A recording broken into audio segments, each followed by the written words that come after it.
I just gave them to her. I don't think it really matters.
How do I know if it's...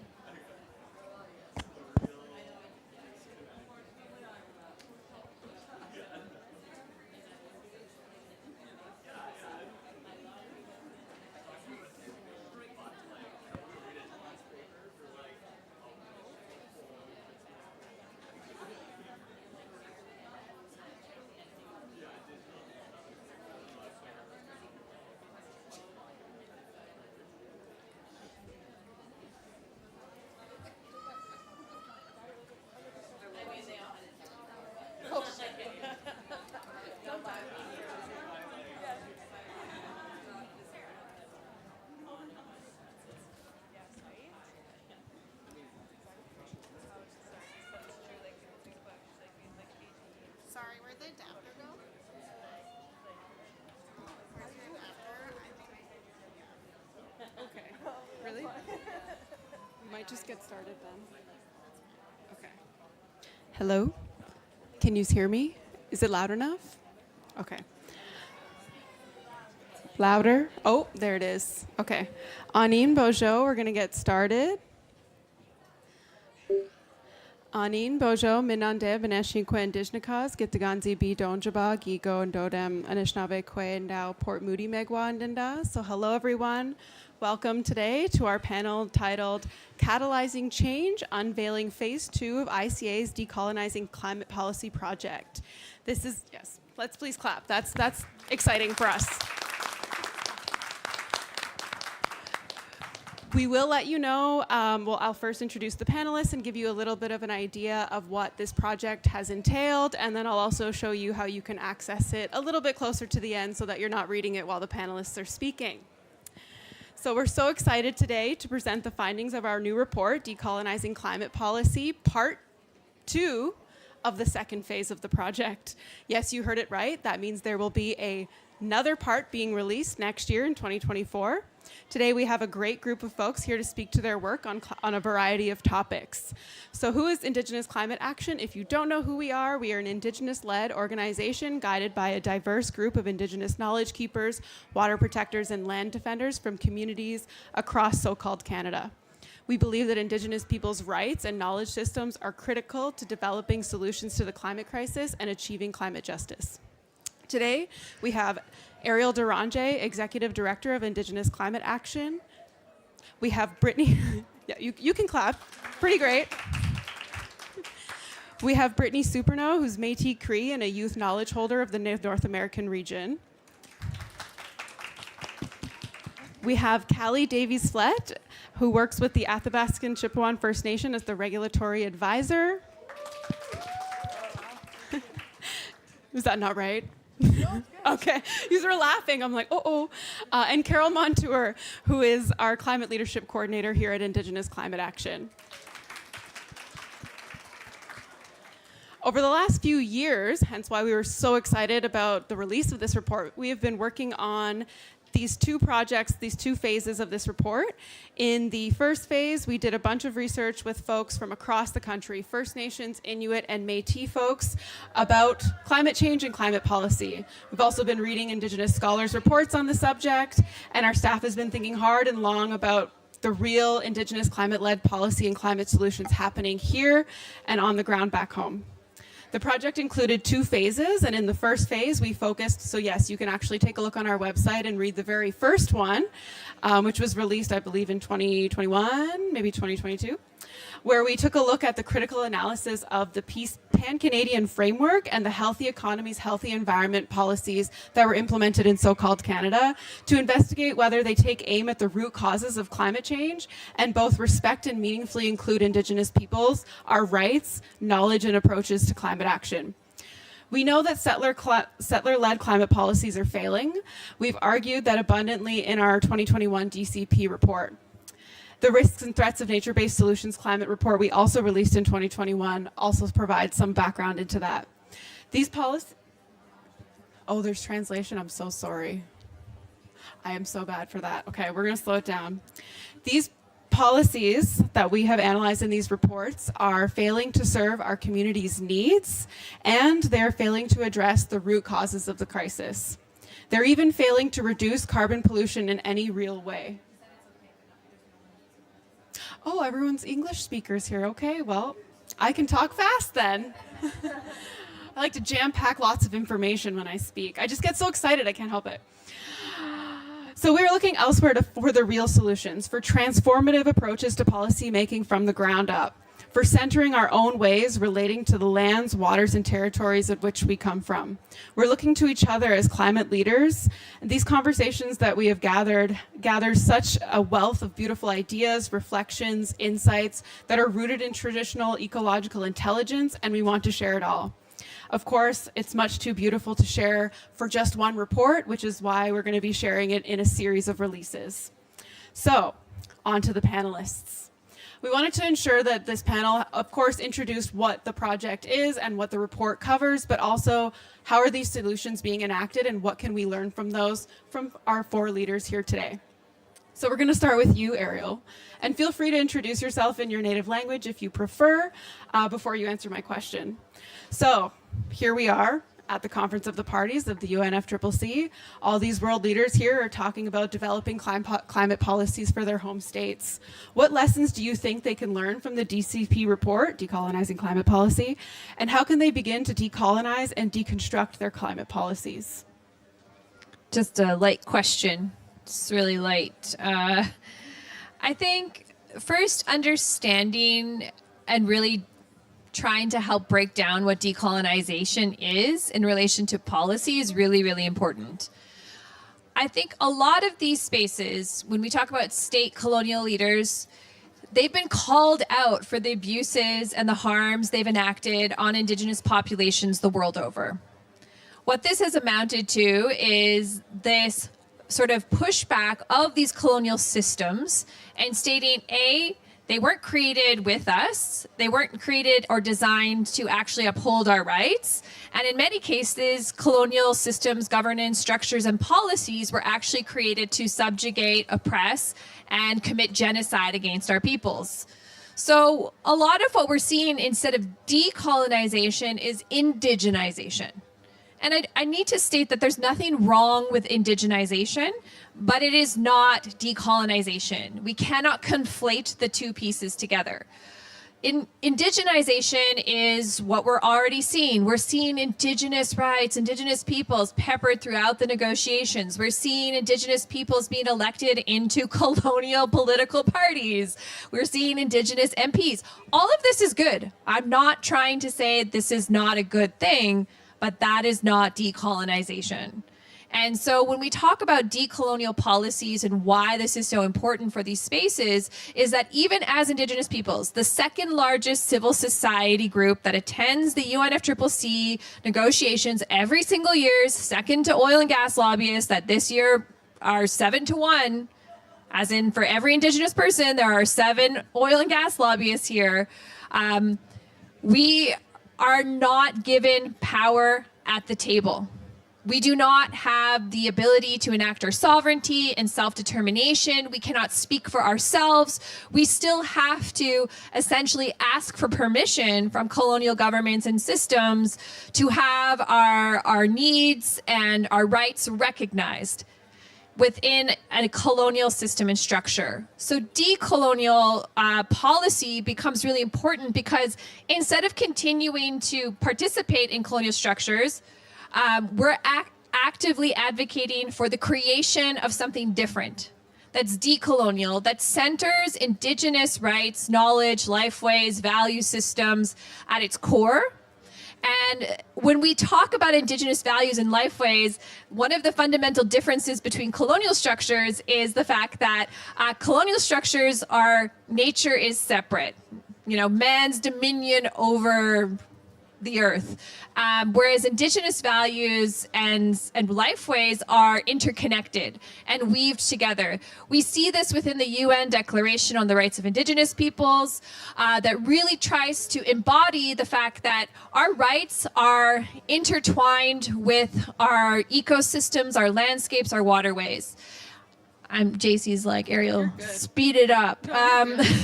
But within these structures, we are talking about a decolonial framework that looks towards creating equity, not just for our people as Indigenous peoples, but restoring those relationships with the lands where we come from.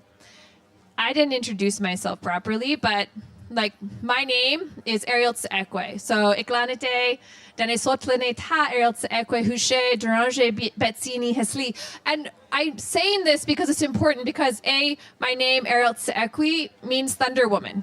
And I said dene sotlene ta, which means my dene name is Ariel Tsekwe, which means Thunder Woman.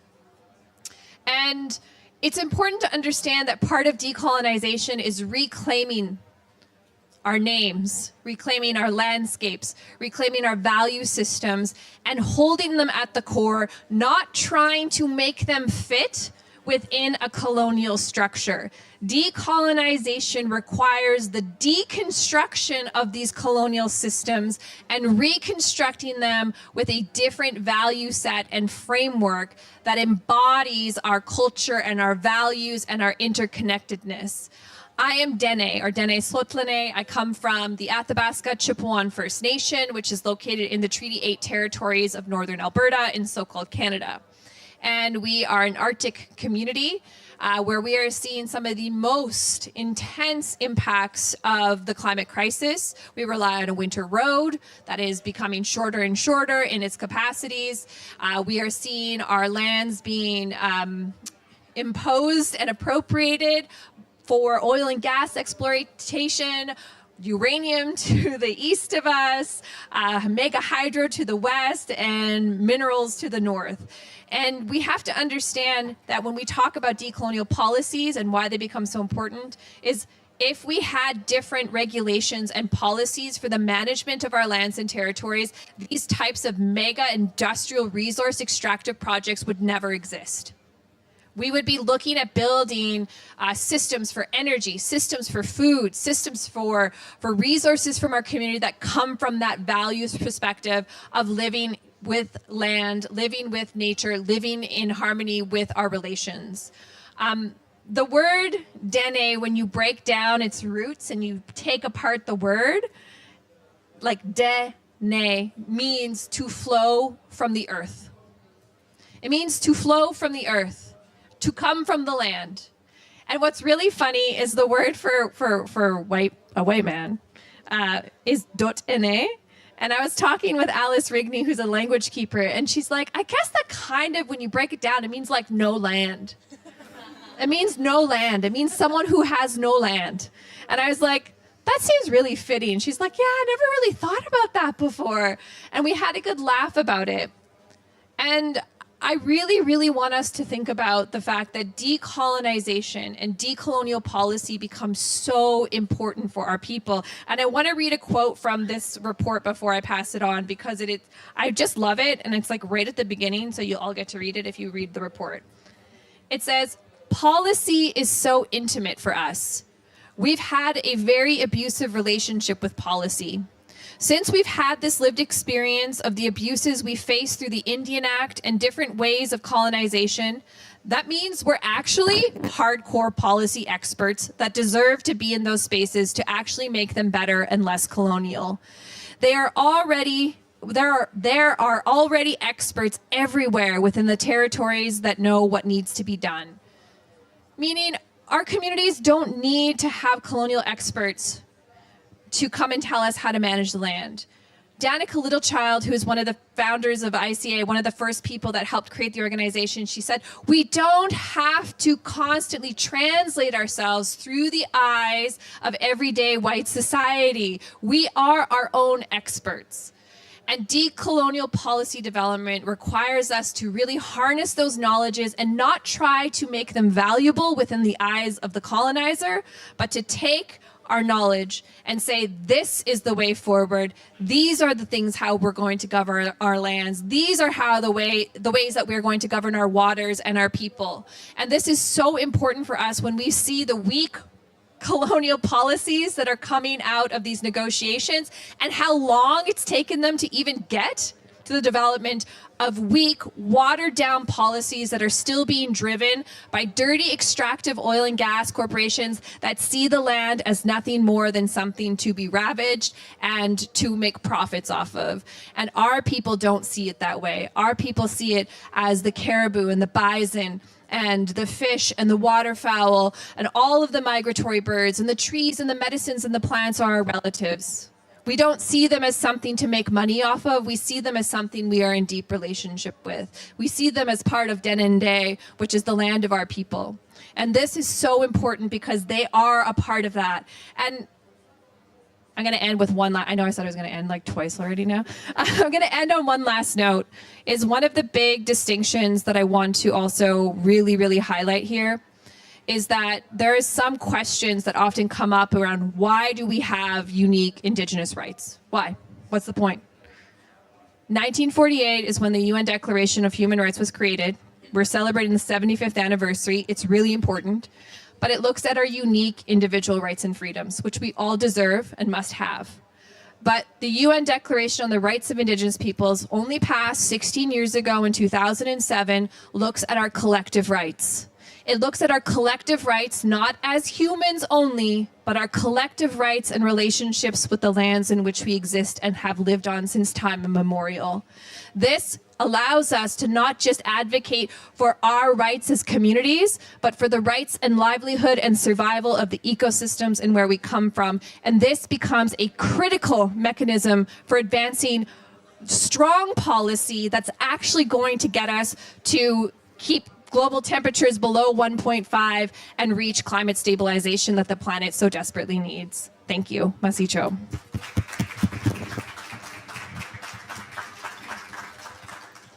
So she said it was a tough question, but I feel like that was a really great answer, very informative.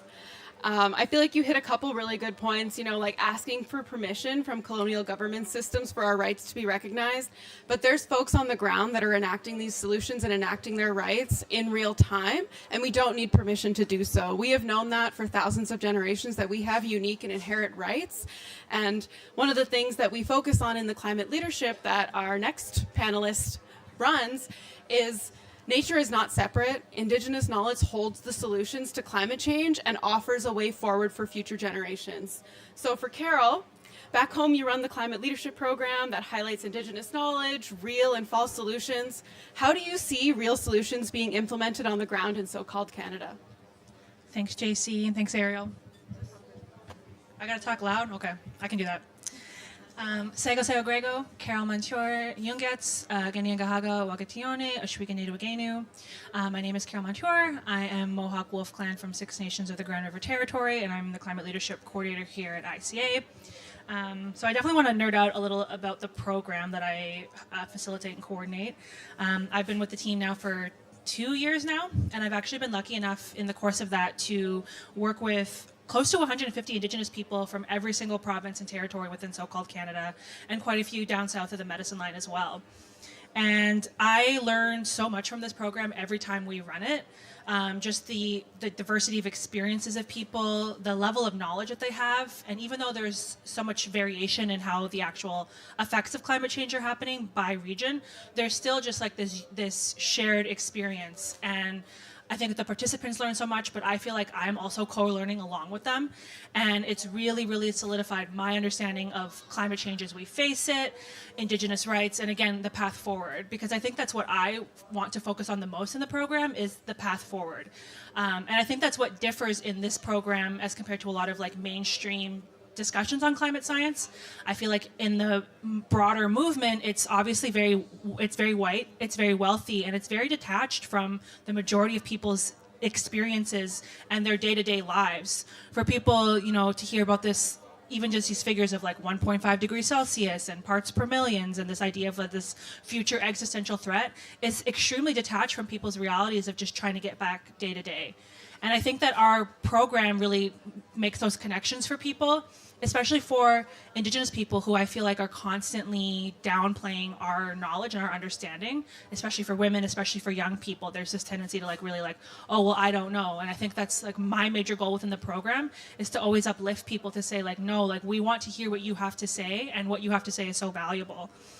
And within this program, when you meet people who come from different understandings and different levels of experience and knowledge about the climate crisis. There's people who are starting from square one, and then we're able to build them up. And there's people who come into the training with years of experience behind them, and to see people who are already on the ground implementing renewable energy projects in their community that again are guided by their knowledge, where to place these projects.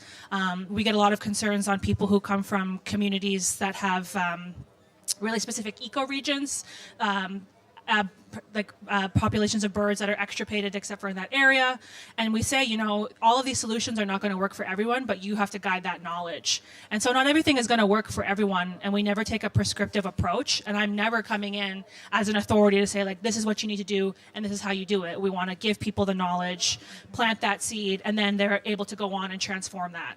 And even just ensuring that everybody who takes our program has the same baseline level of understanding to ensure that competency that they can then go on and move forward. And so now we're getting people who've taken the program, 2 years ago, who are saying this planted a huge seed for me, and there's so much interest in my community, and I've been able to take this because we share all of our resources as well within the program.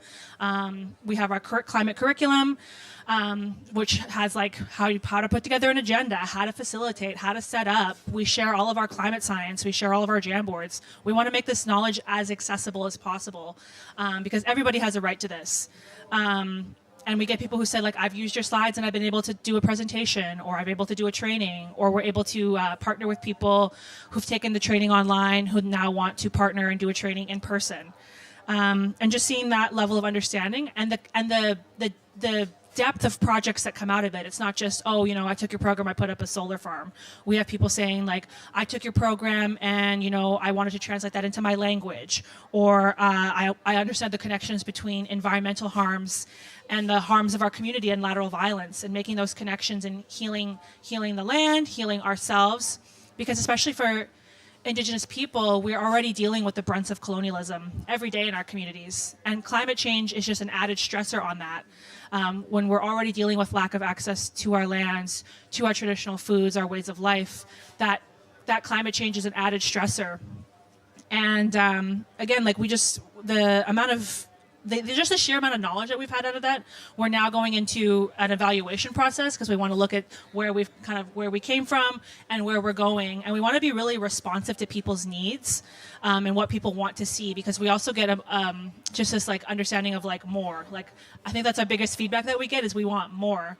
And we are a small team. For a long time it was just JC and myself, education and training. Like, we trained over 100 people one time in like 10 months. And we now have my colleague Willow, who's like brought in some really great capacity. And I'm so excited for what that means for our team and the things that we can achieve now.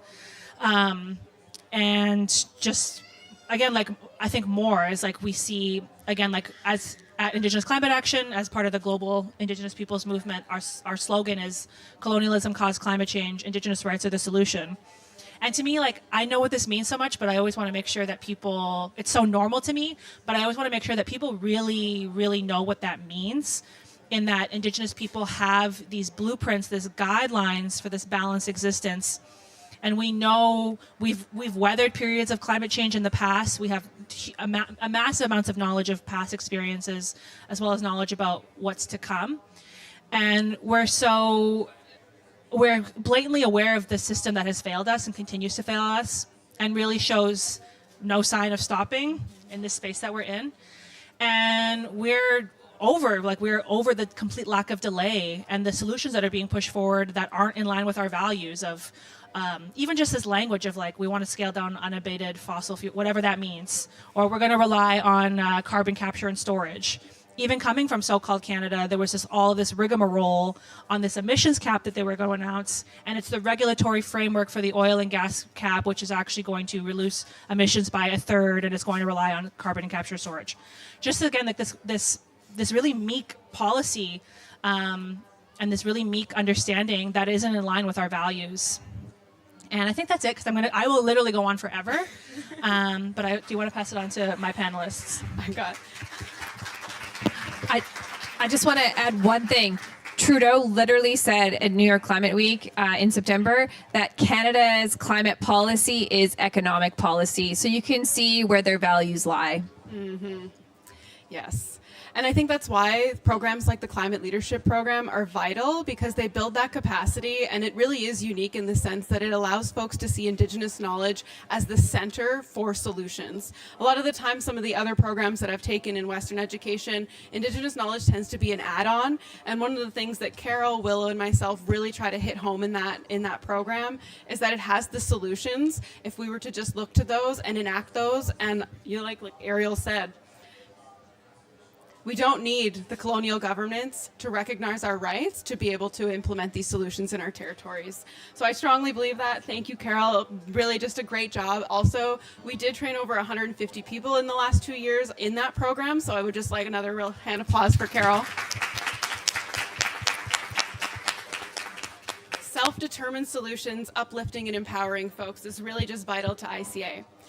But to move on to Callie now, Ariel kind of spoke to how your community, because they're both from the same nation, has been impacted by extractive projects, oil and gas in general. As a young person from a heavily impacted community, you have a very unique perspective and experience that we think is vital at these kinds of spaces.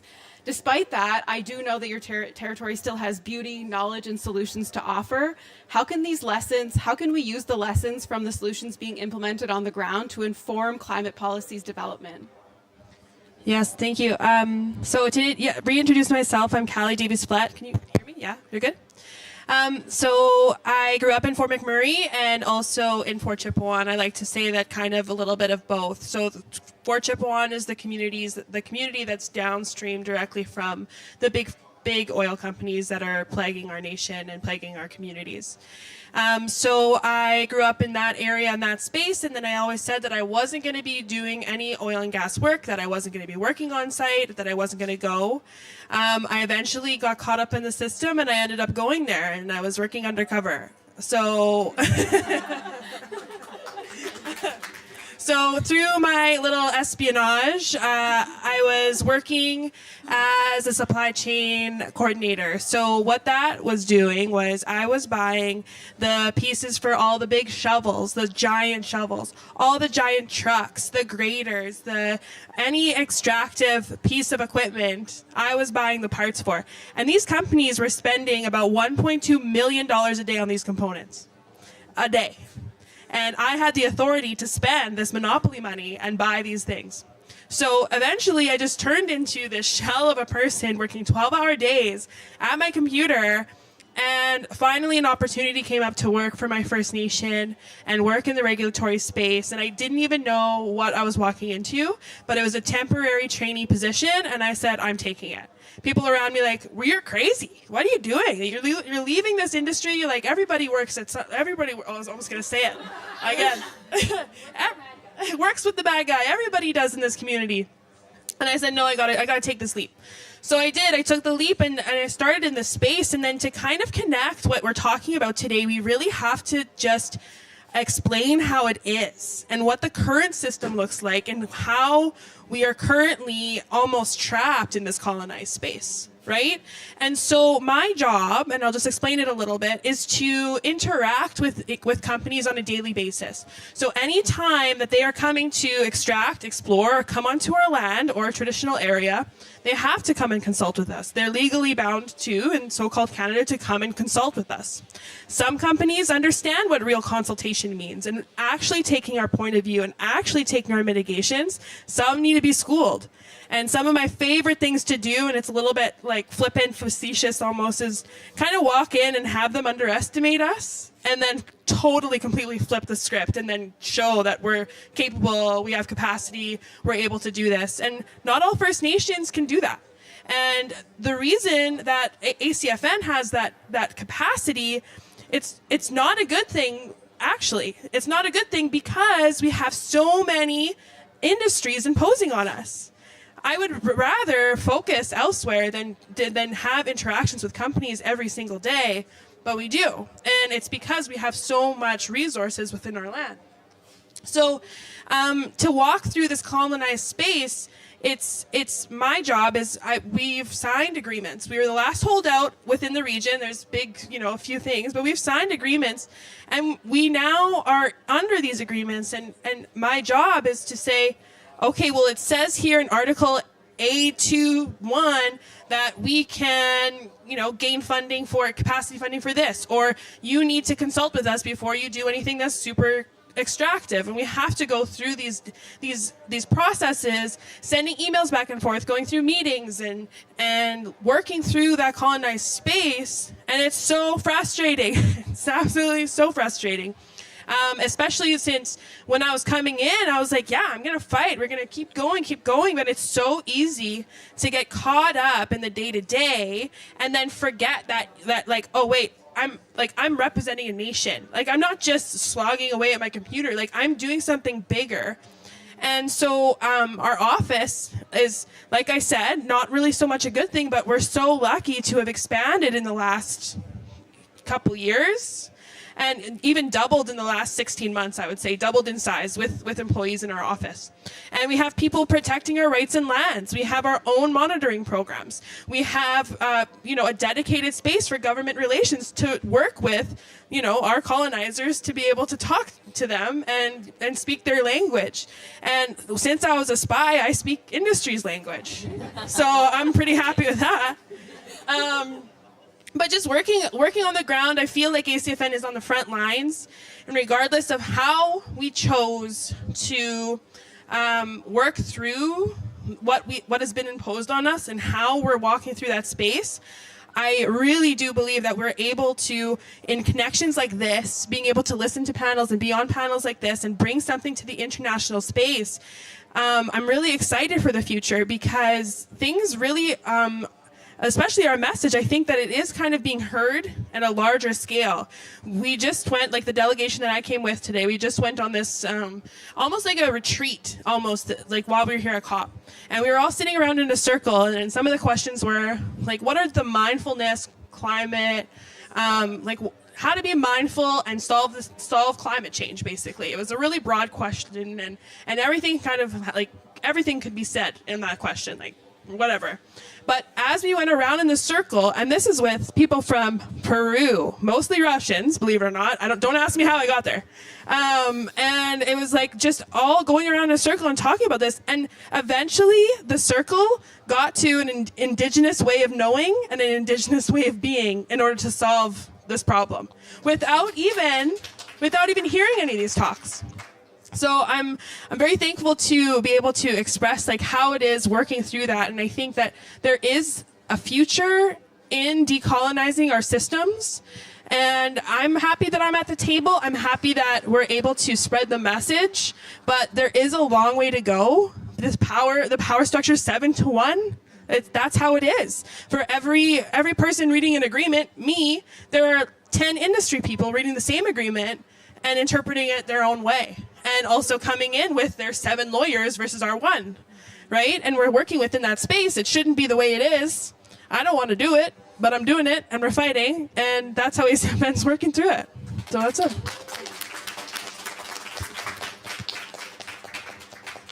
Thank you to our spy. I love that. I just love that.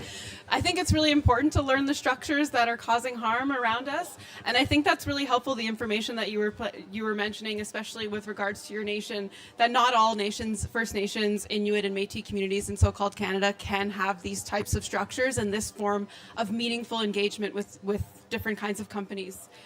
And I really agree with that, like being trapped in a colonial space. And I feel like when you mentioned that $1.2 million a day being spent by these companies on big shovels, I was just like, couldn't help but imagine, like, could you all imagine with me, like, what if we invested that each day into Indigenous-led solutions? That would be the future that we're looking for, and that's why we're here. So today, we're also very, very lucky to have with us today Brittany Superno, who is a knowledge holder for the North American region for the Local Communities and Indigenous Peoples platform. You've been here at COP, you've been sharing your experiences and your knowledge on many different topics at the LCIP platforms. How do you hope to see the knowledge you've shared with the LCIP inform the negotiations? Tansei, Brittany Supernal Nitsukasin, Kiwetanak East Prairie Métis Settlement, Kayate Oceania, Maga, Musqueam, Mikwak, Nuigan. Hi, my name is Brittany Supernald. I am originally from East Prairie Métis Settlement in northern Alberta in so-called Canada. I am currently, though, living in Edmonton, a Musqueam. And as JC mentioned, I am the North American Youth Delegate Knowledge Holder under LCIP. And my first week here was dedicated to sitting in on roundtables and meetings where we're bringing forth our traditional ecological knowledge in hopes of it applying to a larger global scale and kind of fostering that sustainable future that we all hope to see.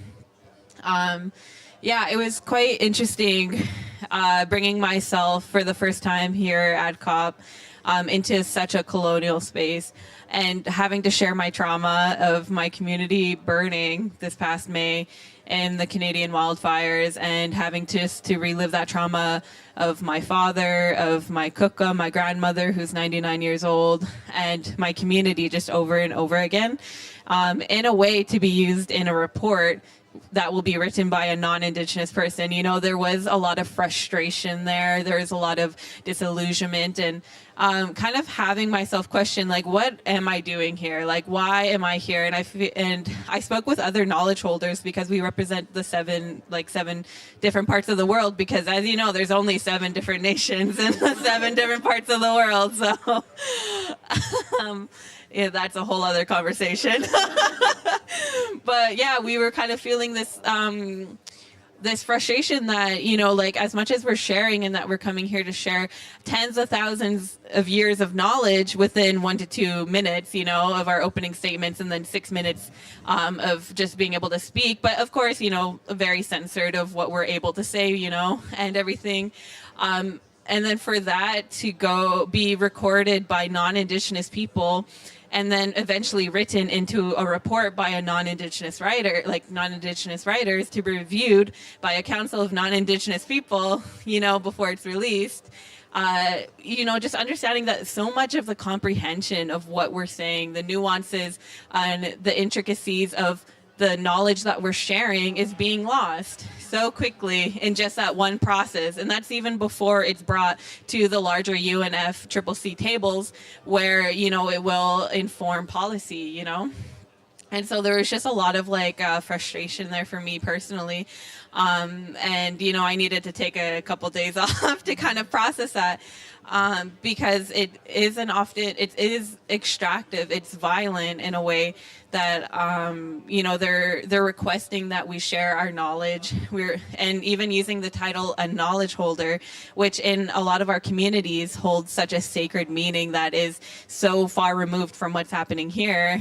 And there was just a lot of processing that needed to happen. And it took me kind of some time, like a day or two, to kind of process that and to come to the conclusion that even in this space, however violent it is, our presence is still needed, because unless we are here and we are loud and we show up the way that, our ancestors have deemed us to show up, then we are going to be continued to be exploited in these policies. We're going to be continued to be forgotten in these policies. Even though we're still eons away, from where we should be, it is a step forward, because I know a decade ago this wasn't happening. LSIP and this knowledge holder space is relatively new. It's part of a 3-year plan, and we're in the second year of that, or second? Don't quote me on that, but we might be in the second year of that. But it's kind of like the work being done and the bridges being built now, and it's kind of, when we come to these spaces, it's understanding of that. That the true work doesn't really happen in these big colonial spaces. They happen back in our communities with our own initiatives, with the own work that we're doing, like the climate leadership. And for myself, I'm doing a tree planting initiative for my community to kind of help Mother Earth and the Beaver Clan return, and for reforestation efforts and everything. Just understanding that a big part of decolonizing is ensuring that we're not fitting ourselves into this tight little box, and knowing that this isn't the space where a lot of work happens. Because as it was mentioned before, it took so long for them to even outline a very watered down policy. It takes forever. It's to just undergo the bureaucratic processes that are needed because we're on a global stage.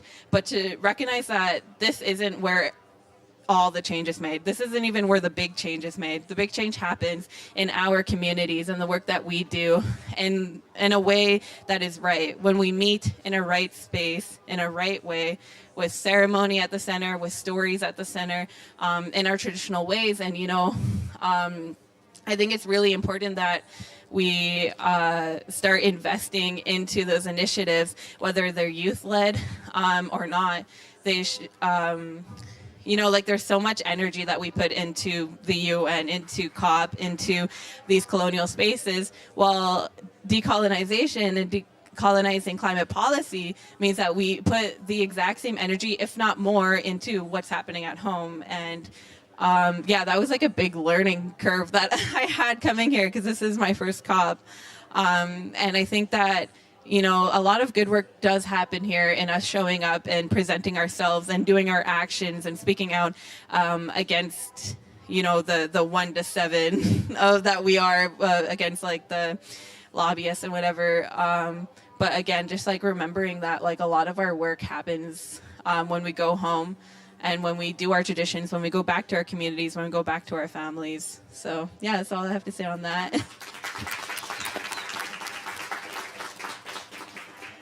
Thank you to our knowledge holder. I think you made quite a few really great points about how you have concerns on how that knowledge could be potentially used or reduced down. And that's something that our Indigenous folks face a lot of the times when interacting with certain kinds of colonial structures, educational institutions. We need to ensure that data sovereignty and ensuring that Indigenous knowledge is not watered down to data points, that is instead introduced as a whole entire system that can't be, pieces cannot be taken away from that. Otherwise you lose the integrity of that knowledge, which comes from our lands and territories. So I think that's a really good point and super vital. So I did have other questions, but I got a text while I was up here. Please let me ask a question. So I would like to open it up for the next 15 minutes. If folks have any questions for any of our panelists, I am open to them now. Can you guess who it was?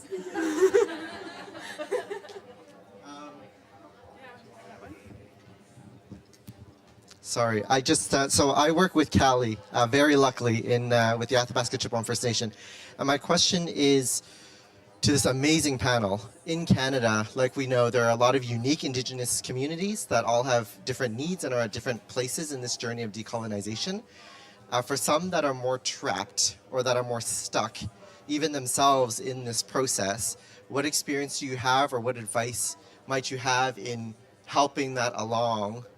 And even internally, like how do we pass that message internally up as well? Climate leadership program. No, but I actually do think that part of it is that colonization has done a really good job of making us a part of our own oppression. I think that there's a really good, one of my favorite books of all time is a book called, and I plug it way too many times, it's called Columbus and Other Cannibals. And it's written by a Native American author named Jack Forbes, who passed away in 2012. And he wrote this book in 1976. And so what I find so interesting is that it still is so relevant in 2023.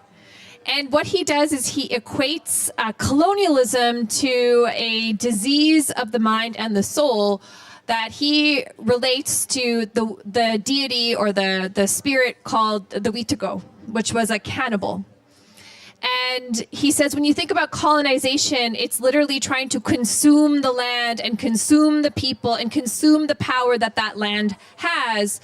And it's a disease. And I'll get to my point in a second, because one of the lines in his book, he says, one of the dangers of the Witigo disease, or the epistemology of the Witigo disease, is that no one is immune. And that those that often try to fight the Witigo succumb to the Witigo themselves. And this is important when we talk about moving towards communities that feel stuck or don't know what to do, or they feel stuck. It's because colonization has taught us that our culture, our values, our knowledge has no place in society. My uncle just passed away 2 days ago. And he was a knowledge holder. And I was having a conversation with someone the other day. I'm not able to make it home for the funeral. But I was having a conversation because he was a houseless person. He lived on the streets and he chose to. And he chose to because this is a common thing that happens to people that are from the bush, that are from the land. My uncle and my dad are residential school survivors, and some of them ran away and they went and lived in the bush with my grandpa, with my Baba Isidore. And when they had to be forced into cities and live in these urban places, they didn't have a place. They were told that their knowledge systems had no place. Who they were was devalued to the point that they felt that they deserved nothing in this society. And he died in a homeless shelter. This is the life of our people when we believe that this is who we are in society. So my Uncle Roger was a knowledge holder that fought for Dene sovereignty, to be who we are as Dene people. And it starts with those people demanding that who we are as people, as Dene, as Denende people, people of the land, that our rights, our knowledge systems are upheld. And it starts with our young people. It starts with undoing and decolonizing our minds, decolonizing the systems that we live within. And it starts by telling people that you are enough, just as you are. Your knowledge is important. Your language is important. Who you are as Indigenous people is important in society, and not because it is a value to colonial systems, but because it's a value to you. It is a value to the life on this planet. And so it's really important to understand that these systems are not just about fighting climate change. It's about fighting for human rights and dignity. It's about fighting for justice for this planet. It's about fighting for justice for all. And it starts sometimes with the tiniest spark. The tiniest ember can ignite so much, like Carol said. Sometimes these climate trainings spark people to bring back their language, to bring back their cultural practices. I remember my cousin Mike Mercurdy, who just got elected as council just a few weeks ago. When he started this, he said, no one gives a shit about us. No one gives a shit about us. And he helped to create the Fort Chipewyan Renewable Energy Society. He went on to, he's working on his master's in sustainable energy or sustainable community development. Our communities are starting to see themselves not as a burden to colonial systems, but as the answer to our removal from the clutches of colonial systems and structures. And we have to constantly remind every community that you are valuable, not because you have a PhD or an academic accolade of some sort, but because you come from community and intergenerational knowledge that has been passed down from generation to generation. We are our own experts. We're the best ecologists, best hydrologists, best conservationists, best scientists, because science, after all, is about observation and conclusions made from those observations over time. We have the longest standing scientists in our community that have been studying our lands and territories for thousands of years. We need to continue to enforce that with every single community that we work with.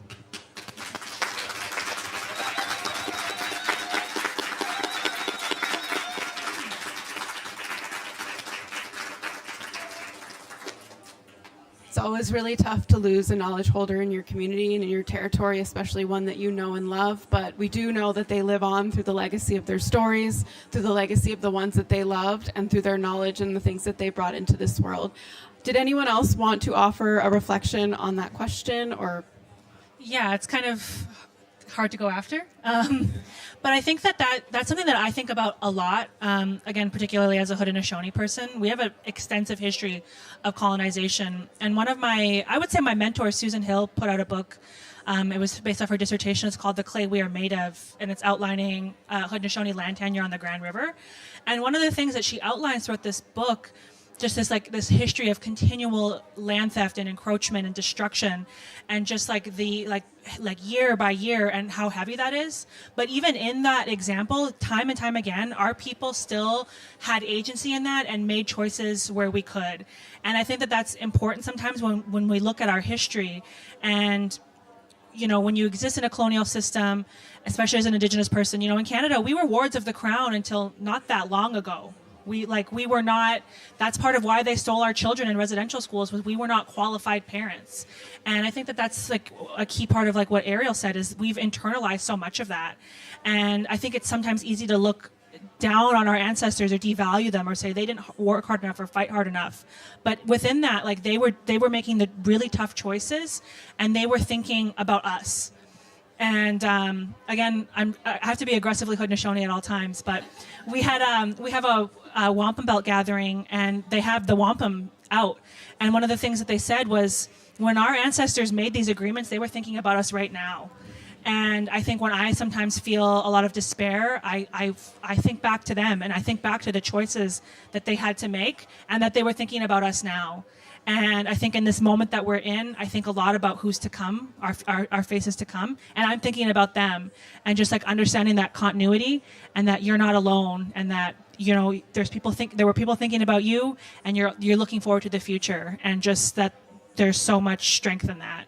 even in times of like when you're like literally made to be like an economic hostage in your own territory, of just like falling back on that strength of our ancestors and knowing that they were thinking about us and how much they love us.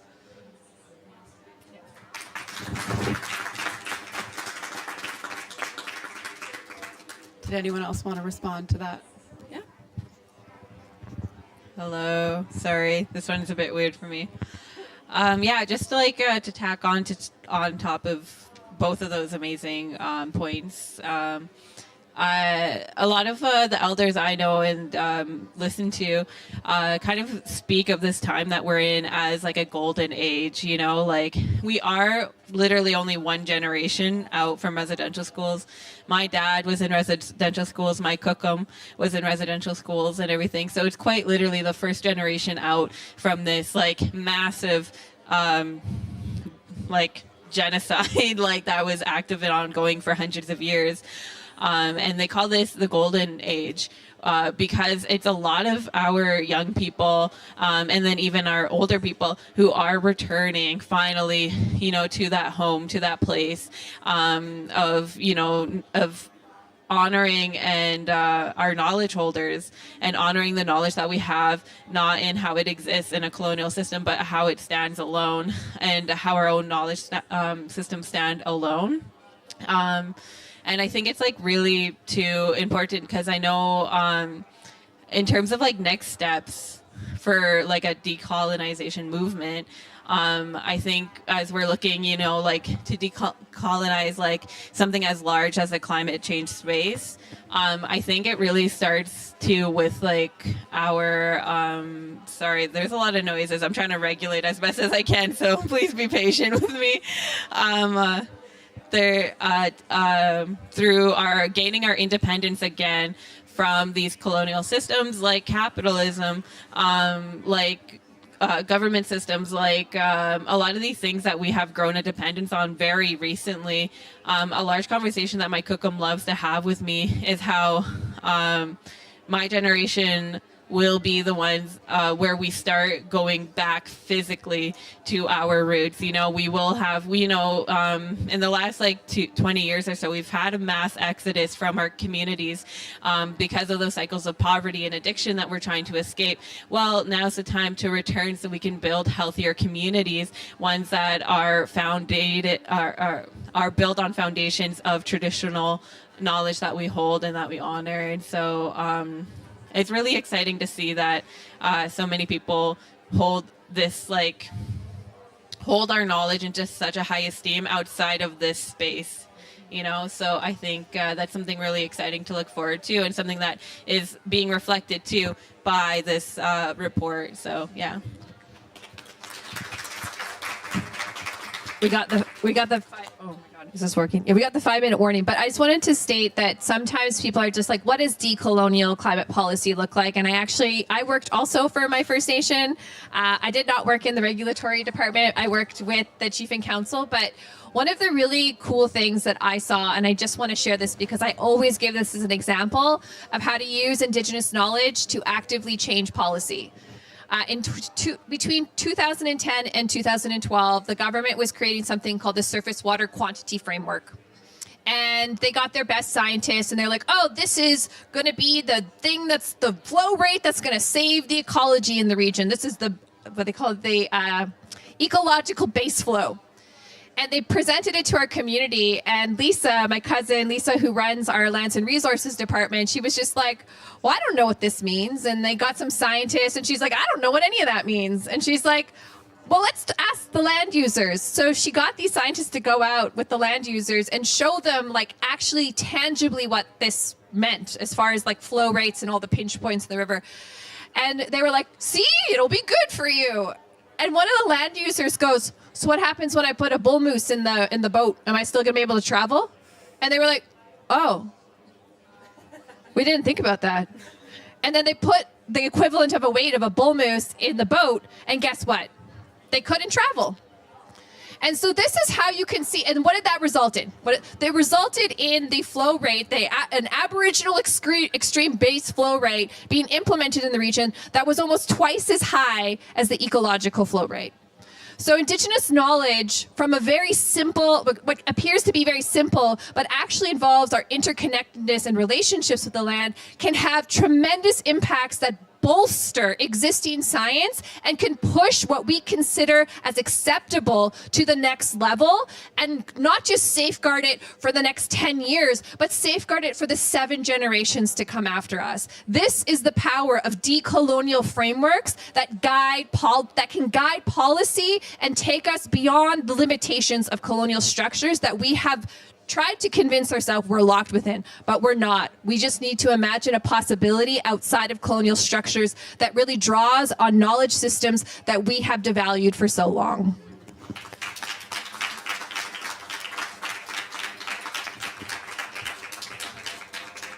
Well, I'm really glad I let you ask that question, because we had some really great responses. And your comment, Brittany, it's really interesting. Brittany's from a community that's thousands and thousands of kilometers away from my home territory, but the Anishinaabe also have this 7-fire prophecy. And in that 7th fire, it's when the young people take back their songs and their languages and their knowledge, and they begin enacting those things again. So my question to the crowd is, what are we leaving for future generations, and what kind of ancestor are you going to be? So just to quickly close up, because I know we got 2 minutes, the report released, and of course all these folks, and just at ICA in general, we need everyone to be taking climate action seriously to address the negative impacts of climate change, and even more importantly, address the colonial systems and structures that are causing it. You can access this report on our website at www.indigenousclimateaction.com/publications. You can scan the QR code there, or you can grab one of the beautiful bookmarks designed by our comms manager, Rosie Boucher.